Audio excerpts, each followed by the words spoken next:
నమస్తే my dear aspirants, the sparrow ఛానల్కి స్వాగతం. నా పేరు రమేష్. ఇవాళ మనం న్యూస్ పేపర్స్లో రీసెంట్గా వచ్చిన ఎడిటోరియల్స్ నుంచి వెరీ ఇంపార్టెంట్ ఎడిటోరియల్స్ని పిక్ చేసుకొని దాని గురించి డిస్కస్ చేసుకోబోతున్నాం. ఈ టాపిక్స్ నుంచి రాబోయే ఎగ్జామ్స్ ఏవైతే ఉన్నాయో గ్రూప్ 2 కానీ గ్రూప్ 3 కానీ గ్రూప్ 1 మెయిన్స్ అవ్వచ్చు, ఈ పర్టికులర్ ఎడిటోరియల్ టాపిక్స్ నుంచి 100కి 200% మనము క్వశ్చన్స్ ఎక్స్పెక్ట్ చేయొచ్చు. ఆ టాపిక్లో ఫస్ట్ టాపిక్ ఏంటి? Sustainable development goals by 2030. దీని గురించి ఎందుకంటే రీసెంట్గా UN రిపోర్ట్ ఇచ్చింది. ఆ రిపోర్ట్లో సస్టైనబుల్ డెవలప్మెంట్ గోల్స్కి వరల్డ్లో ఉన్న కంట్రీస్ ఏ పొజిషన్లో ఉన్నాయి, ఇదే ట్రెండ్లో పోతే 2030 వరకు మనం ఆ గోల్స్ని అచీవ్ చేస్తామా, రీచ్ అవ్వమా, ఇండియా పొజిషన్ ఏంటి, ఇండియా రీచ్ అవుతుందా రీచ్ అవ్వదా అనేది క్లియర్గా UN చెప్పడం జరిగింది. కాబట్టి వాటి గురించి మనం క్లియర్గా డిస్కస్ చేసుకుందాం. టాపిక్లోకి వెళ్ళే ముందు రీసెంట్గా కల్కి మూవీ మీరు అందరూ చూసి ఉంటారు. కల్కి మూవీ స్టార్టింగ్లోనే క్లియర్గా చూపిస్తూ ఉంటారు, కింద భూమి మీద వాటర్ స్కేర్సిటీ, వాటర్ ఉండదు, ఎన్విరాన్మెంటల్ ఎక్స్ప్లాయిటేషన్, ఎన్విరాన్మెంట్ మొత్తం డ్యామేజ్ అయిపోతుంది, పీల్చుకోవడానికి నాణ్యమైన గాలి ఉండదు. అంటే కిందున్న పీపుల్ దగ్గర ఏముండదు, ఈచ్ అండ్ ఎవ్రీథింగ్ మొత్తం ఎక్స్ప్లాయిట్ చేసేస్తుంది. కాంప్లెక్స్ పైన ఉన్న కాంప్లెక్స్ అన్నీ తీసేసుకుంటుంది. ఓన్లీ ప్రాణం ఒకటి ఉంటుంది, ఆ ప్రాణాన్ని కూడా తీసుకుంటున్నట్టు లాస్ట్లో.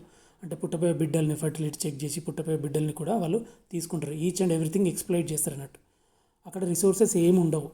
కాబట్టి వాళ్ళు ఏం చేస్తారు, రిసోర్సెస్ లేకపోయేసరికి స్క్రాప్ నుంచి, చెత్త నుంచే మళ్ళీ వెపన్స్ రెడీ చేసుకోవడం కానీ, వెహికల్స్ని రెడీ చేసుకోవడం కానీ చూపిస్తూ ఉంటున్నట్టు. మనం కూడా ఈ సస్టైనబుల్ డెవలప్మెంట్ గోల్సే అవ్వచ్చు, మిలీనియం డెవలప్మెంట్ గోల్సే అవ్వచ్చు, క్యోటో ప్రోటోకాల్ అవ్వచ్చు, మాంట్రియల్ ప్రోటోకాల్ అవ్వచ్చు, నగయో ప్రోటోకాల్ అవ్వచ్చు, ఇలా రకరకాల గోల్స్ మనం పెట్టుకున్నవి, బయోడైవర్సిటీ యాక్ట్స్ అవ్వచ్చు, ఇవన్నీ మనము ఫాలో అవ్వకుండా ఈ టార్గెట్స్ని మనము మెల్లిమెల్లిగా మూవ్ చేసుకుంటూ, అంటే ఇప్పుడు ఫర్ ఎగ్జాంపుల్ 2030లో దాన్ని అచీవ్ చేయలేం, మళ్ళీ ఇంకో పేరు పెట్టేసి మళ్ళీ ఇంకో ఫ్రేమ్వర్క్ తీసుకొచ్చేసి ఇంకో యాక్ట్ మళ్ళీ చేసుకుంటాం. పెట్టుకున్న గోల్స్ని మనం పెట్టుకున్నట్టు అచీవ్ చేయట్లేదు, చేయకపోయేసరికి దాన్ని మెల్లిమెల్లిగా మాడిఫై చేసుకుంటూ వెళ్తున్నాం.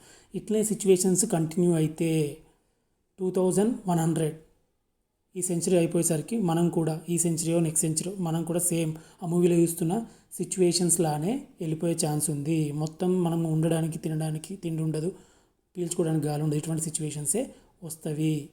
కలికి వస్తారో లేదో సెకండరీ, కానీ ఈ సిచ్యువేషన్స్ అయితే మన ముందుకు వస్తాయి. ఎందుకంటే ఆల్రెడీ సీ లెవెల్ అంటే సముద్ర మట్టం అనేది పెరుగుతూ వస్తుంది, టెంపరేచర్స్ ఇంక్రీజ్ అవుతున్నాయి, సైక్లోన్స్ వస్తున్నాయి. ఇవన్నీ ఎందుకు? వాతావరణంలో మార్పు, ఎన్విరాన్మెంట్ డ్యామేజ్ అయ్యేసరికి వాతావరణంలో మార్పు. సో సస్టైనబుల్ డెవలప్మెంట్స్ దాంట్లో మన ఎన్విరాన్మెంటల్ని ప్రొటెక్షన్ చేయడానికి కావచ్చు, డెవలప్మెంట్ని సస్టైనబుల్గా ఉంచుకోవడానికి కావచ్చు, వెరీ ఇంపార్టెంట్. అంత ఇంపార్టెంట్ టాపిక్ గురించి మనం ఇవాళ డిస్కస్ చేసుకోబోతున్నాం. దీంట్లో మనకు చాలా పేపర్స్లో ఎడిటోరియల్స్ వచ్చినాయి. దాంట్లో ఈనాడుది నేను పిక్ చేసుకున్నా. ఇక్కడ చూడండి, ఫస్ట్ సస్టైనబుల్ డెవలప్మెంట్ అంటే ఏంటిది? ఇప్పుడున్న రిసోర్సెస్ని మనం ఎఫిషియెంట్గా యూజ్ చేస్తే ఫ్యూచర్ జనరేషన్స్ కూడా వాళ్ళకి ఎటువంటి కాంప్రమైజ్ అవ్వకుండా వాళ్ళు బతకగలుగుతారు. అంటే ఇప్పుడున్న రిసోర్సెస్ని ఫ్యూచర్ జనరేషన్స్కి తీసుకెళ్ళిపోవడం, సింపుల్ సస్టైనబుల్ డెవలప్మెంట్. అయితే ఈ సస్టైనబుల్ డెవలప్మెంట్ గోల్స్ మెయిన్ లక్ష్యం ఏంటి, టార్గెట్ ఏంటంటే ప్రగతి ఫలాలు అందరికీ దక్కాలని, అభివృద్ధిలో ఏ ఒక్కరు వెనుకంజ వేయకూడదనే SDG సారాంశం. అంటే ఇప్పుడు డెవలప్మెంట్ ఉందా, డెవలప్మెంట్ ఫ్రూట్స్ కూడా each and every person of the సొసైటీలో ఈచ్ అండ్ ఎవ్రీ పర్సన్కి ఈక్వల్గా డిస్ట్రిబ్యూట్ అవ్వాలి అని. ఇక్కడ మీరు ఓన్లీ డెవలప్మెంట్ అంటే ఏంటి, ఇక్కడ సస్టైనబుల్ డెవలప్మెంట్స్లో మీరు క్లియర్గా అర్థం చేసుకోవాల్సింది ఏంటంటే ఓన్లీ డెవలప్మెంటే కాదు, development with protection of the environment, our ecosystem. అంటే ఈ పొల్యూషన్ కానీ ఇవన్నిటిని రెడ్యూస్ చేస్తూనే హ్యూమన్ డెవలప్మెంట్, దాంతో పాటుగా ఇప్పుడు ఇండస్ట్రియల్ డెవలప్మెంట్ అవ్వచ్చు, హ్యూమన్ డెవలప్మెంట్ కూడా దీంట్లో ఉండాలి, ఎన్విరాన్మెంట్ని ప్రొటెక్ట్ చేయాలి, ప్లస్ ఇండస్ట్రియల్ డెవలప్మెంట్ ఇవన్నీ ఉండాలి. అంటే రెన్యూవబుల్ ఎనర్జీ ఎక్కువ యూజ్ చేయాలి. ఓకేనా? ఇటువంటి అన్నీ బేస్ చేసేసుకొని కంబైన్డ్గా ఇచ్చినవి సస్టైనబుల్ డెవలప్మెంట్ గోల్స్. అవన్నీ 17 సస్టైనబుల్ డెవలప్మెంట్ గోల్స్ ఉన్నవి, మీ అందరికీ తెలుసు. దాంట్లో గ్రూప్ 2 గ్రూప్ 3కి అయితే సస్టైనబుల్ డెవలప్మెంట్ గోల్ 17లో సస్టైనబుల్ డెవలప్మెంట్ గోల్ 1 ఏంటి అంటే నో పావర్టీ అని 1 ఉంది కదా, గోల్ 2 ఏమో 0 హంగర్, 3 ఏమో good health and well being. ఇలా 17 సస్టైనబుల్ డెవలప్మెంట్ గోల్స్ ఉన్నాయి కదా. దీంట్లో గోల్ 1 ఏంటి, గోల్ 3 ఏంటి, ఇట్లా కూడా అడగవచ్చు. మరి ఈ పేపర్ టఫ్ వస్తే గ్రూప్ 1 మనకు సెకండ్ టైం కండక్ట్ చేసినప్పుడు, ఫస్ట్ టైం ప్రిలిమ్స్ కండక్ట్ చేసినప్పుడు దానిలో సస్టైనబుల్ డెవలప్మెంట్ గోల్స్లో గోల్ 1లో సబ్ గోల్ 1.2, 1.3 ఇట్లా కూడా మ్యాచ్ ద ఫాలోయింగ్ ఇచ్చిండు. సో సస్టైనబుల్ డెవలప్మెంట్ గోల్స్ మనకి ఇచ్చేసి మ్యాచ్ ద ఫాలోయింగ్ ఇవ్వచ్చు, లేకపోతే స్టేట్మెంట్స్ లాగా ఇవ్వచ్చు. 17 సస్టైనబుల్ డెవలప్మెంట్ గోల్స్ని యాజ్ ఇట్ ఈస్ మనం బట్టి పట్టేసేయాలి. ఏమైనా ట్రిక్స్ పెట్టుకొని అవి గుర్తుంచుకోండి. మెయిన్స్లో అయితే ఈ ఎస్ఏ లాగా అంటే పేపర్ 1లో అవ్వచ్చు, ఎస్ఏ ఉంది కదా జనరల్ ఎస్ఏ, ఆర్ పేపర్ 4 అవ్వచ్చు, పేపర్ 5లో కూడా అడిగే ఛాన్సెస్ ఉన్నవి. Very very important topic. Group 1 mains, ఏపీలో జరిగిన గ్రూప్ 1 మెయిన్స్లో సస్టైనబుల్ డెవలప్మెంట్ గోల్స్ మీద క్వశ్చన్ డైరెక్ట్గా పడింది. కాబట్టి దీని మీద మీరు గ్రూప్ 1 మెయిన్స్ ప్రిపేర్ అయ్యేటోళ్ళు కూడా దీని మీద క్లియర్ ఐడియాతోటి ఒక మంచి నోట్స్ డెవలప్ చేసి పెట్టుకుంటే మీకు 100కి 100% ఈ క్వశ్చన్ యాజ్ ఇట్ ఈస్ రాయగలుగుతారు. ఇక టైం మిగిలితే వేరే క్వశ్చన్స్కి మీరు ప్రొవైడ్ చేసుకోగలుగుతారు.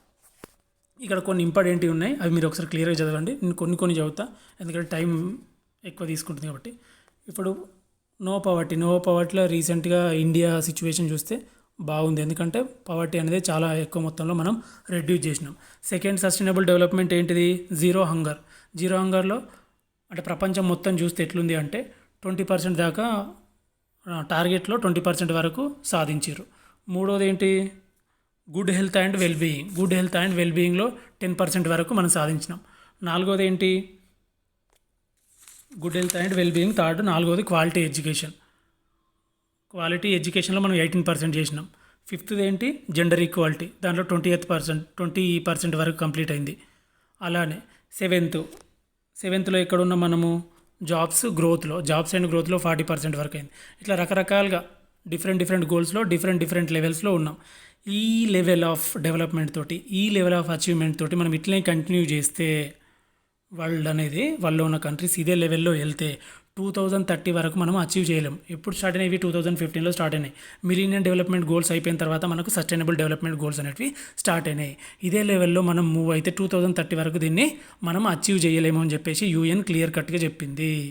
చాలా దాంట్లో వరస్ సిచ్యువేషన్లు ఉన్నాయి. కొన్ని కంట్రీస్ చెప్తే ఇప్పుడు స్కాండినేవియన్ కంట్రీస్ అవ్వచ్చు, అంటే కొన్ని డెవలప్డ్ కంట్రీస్లో దాంట్లో స్పెసిఫిక్గా కొన్ని స్కాండినేవియన్ కంట్రీస్ అవ్వచ్చు, ఇటువంటి దాంట్లో డెవలప్మెంట్ అనేది సస్టైనబుల్ డెవలప్మెంట్ గోల్స్ అనేటివి కొంచెం మంచిగా ఉన్నాయి. రిమైనింగ్ ఆల్మోస్ట్ అన్ని కంట్రీస్లో డెవలప్డ్ కంట్రీస్ అవ్వచ్చు, డెవలపింగ్ కంట్రీస్ అవ్వచ్చు, అండర్ డెవలపింగ్ కంట్రీస్ అవ్వచ్చు, సస్టైనబుల్ డెవలప్మెంట్ గోల్స్ని రీచ్ అయ్యే సిచ్యువేషన్లో లేదు 2030 వరకు.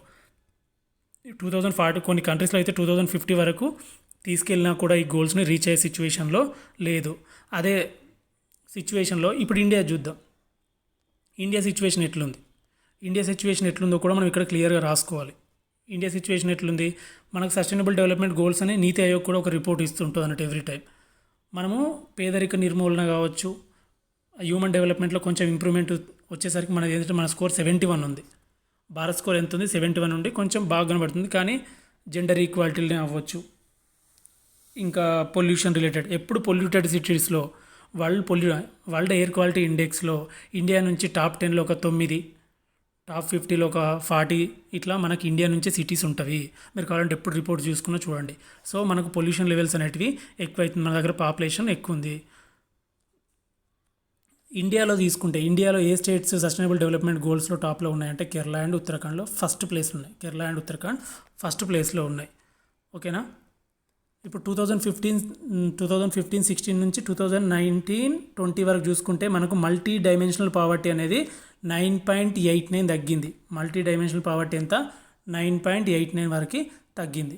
ఓకేనా? ఇట్లా రకరకాలు ఉన్నాయి. 17 గోల్స్లో ఈ సస్టైనబుల్ డెవలప్మెంట్ గోల్స్ అనేటివి ఒక్క టాపిక్ గురించి కాదండి. Each and everything, human development అవ్వచ్చు, ఇండస్ట్రియల్ డెవలప్మెంట్ అవ్వచ్చు, సస్టైనబుల్ సిటీసే అవ్వచ్చు, మళ్ళీ ఎన్విరాన్మెంటల్ ప్రొటెక్షన్ అవ్వచ్చు, ఈచ్ అండ్ అంటే ఎర్త్ గురించి ఉన్నాయి, హ్యూమన్ గురించి ఉన్నాయి, నార్మల్గా రిసోర్సెస్ ఈచ్ అండ్ ఎవ్రీథింగ్ గురించి కవర్ చేశారు. కాబట్టి ఇది వెరీ వెరీ ఇంపార్టెంట్. దీని మీద పక్కా క్వశ్చన్ ఉంటుంది. ఓకేనా? దీని మీద ఎటువంటి క్వశ్చన్స్ అడిగే ఛాన్సెస్ ఉంది. ఒకసారి చూద్దాం. ఇదంతా చేస్తారు కదా, ఇదంతా డిస్ట్రాక్షన్ అవుతుంది కాబట్టి హ్యూమన్ మైండ్ సెట్ ఎట్లుంది? ఆయన సిచ్యువేషన్ బట్టి అచీవ్ చేస్తేనేమో ఓకే, అచీవ్ చేయకపోతే ఏం చేస్తున్నాడు? ఆ గోల్స్ని మళ్ళీ చేంజ్ చేస్తున్నాడు, జస్ట్ రీనేమ్ చేస్తున్నాడు, నేమ్స్ చేంజ్ చేసుకుంటున్నాడు. అదే ఇప్పుడు జరుగుతున్నది. దాన్ని బట్టి ఇట్లా అడగవచ్చు మన question. Mankind's tendency to manipulate the targets for self interest is evident once again in the sustainable development goals. In light of this critically evaluate the achievements of the sustainable development goals అని కూడా అడగవచ్చు. అంటే ఏంటి? Human nature ఏంది? Self esteem, self interest కోసం ఏం చేస్తాడు? ఆయనకు గ్రీడ్ అనేది ఎక్కువ ఉంది. దాన్ని చేసుకోవడం కోసం ఆయన ఏం చేస్తాడు, గోల్స్ని అప్పుడప్పుడు చేంజ్ చేసుకుంటూ పోతాడు. ఇప్పుడు సస్టైనబుల్ డెవలప్మెంట్ గోల్స్ని 2030 వరకు అచీవ్ చేస్తాడా, మళ్ళీ దాన్ని కూడా చేంజ్ చేస్తాడా? Critically evaluate positives negatives. ఇప్పుడు ఎక్కడున్నాం, వరల్డ్ మొత్తం ఎక్కడుంది, ఇండియా ఎక్కడుంది, ఇండియాలో తెలంగాణ ఏమన్నా తీసుకుందా, ఇప్పుడు సోలార్ ఎనర్జీ గురించి ఏమైనా స్కీమ్స్ వచ్చినాయా, ఇలా రినూవబుల్ ఎనర్జీ రిలేటెడ్ ఏమైనా తెలంగాణ కానీ ఇండియా లెవెల్లో కానీ తీసుకుంటే అవి అన్నిటిని కలిపి సమరైజ్ చేసుకొని ఒక ప్లేస్లో రాసుకొని అంత పెట్టుకేసుకొని సింపుల్గా అంటే ఒక గ్రాఫ్ లాగా గ్రాఫికల్గా రిప్రజెంటేషన్ చేస్తే మనకు స్పేస్ తక్కువ ఉంటుంది. స్పేస్ తక్కువ అయిపోతుంటుంది, మనం ఎక్కువ అంత రాయలేము. సింపుల్గా గ్రాఫ్లో అయితే సింపుల్గా రిప్రజెంటేషన్ చేస్తుంది అన్నట్టు. ఇప్పుడు జీరో హంగర్ ఉంది, దాంట్లో వరల్డ్ ఎక్కడుంది, వరల్డ్ పొజిషన్ ఏంటి, ఇండియా పొజిషన్ ఏంటి, ఒక దగ్గర రాసేసి పెట్టుకోండి. దాంతో సింపుల్గా అవుతుంది. మీకు అన్ని గుర్తుండకపోతే ఎన్ని గుర్తుంటాయి అనుకుంటే అవే రాయండి, కానీ పర్ఫెక్ట్గా రాయండి.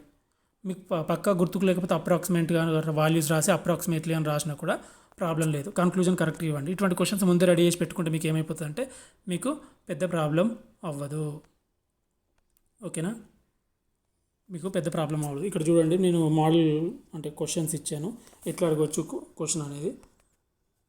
ఓకేనా, given our lagging progress on the sustainable development goals should we extend the 2030 target to 2050?